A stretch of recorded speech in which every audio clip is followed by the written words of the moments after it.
Do you remember what browser you used to access this video? Google Chrome? Microsoft Edge? Safari even? Here's another question. Do you remember how the browser of your choice's logo looked like? Why are logos so important to brand association? Why are companies practicing the art of minimalism now more than ever? And does it actually work in affecting us, the consumers?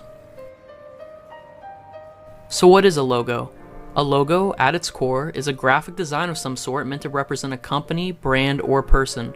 Its purpose is to be recognizable in a second's glance, appealing to brand association. Just showing you these logos with no context not only brings to mind a company, brand, or person, but also possible past experiences, something a friend told you, if the person in question is unbelievably funny, and that you should definitely subscribe. Here are just a few logos that I'm sure you can recognize without context.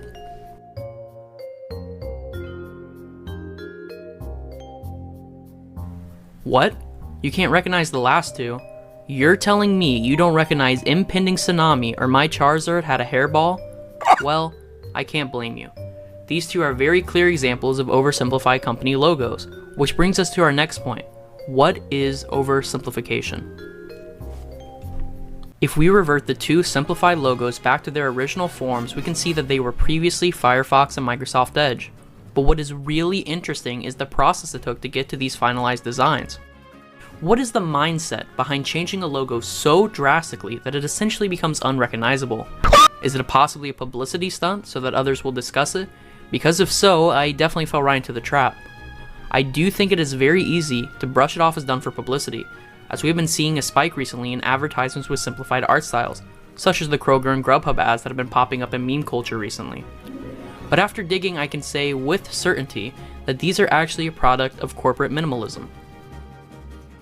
Minimalism in recent years has been a lifestyle method and culture, popularized and associated with millennials. However, it applies to designs as well. Some of the most well-recognized brand logos are incredibly basic. Take Spotify and Apple.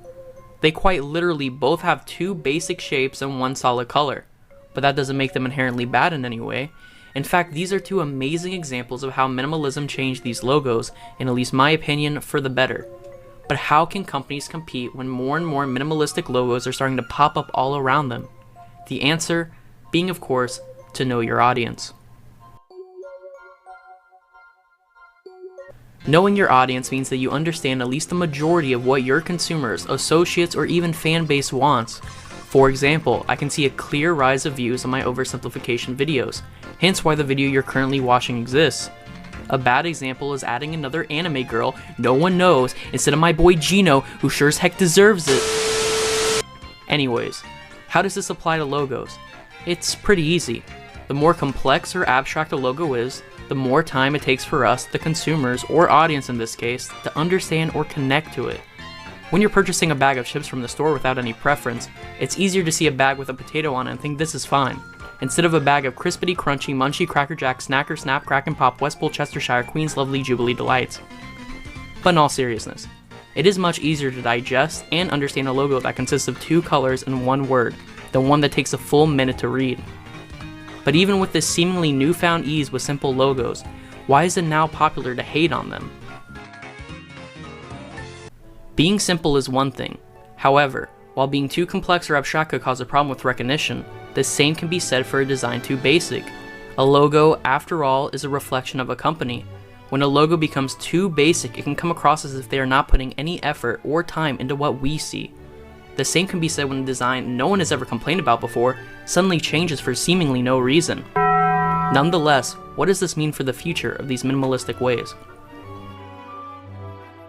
Now that we have gone over all the bits and pieces that make up a logo, let's talk about the big picture and what it means for the future of branding as a whole. It is clear that simplifying logos is a positive for companies and individuals alike. Adding on to that, the old phrase, any publicity is good publicity, seems to be accurate here. Logos will continue to get simpler and simpler as time passes.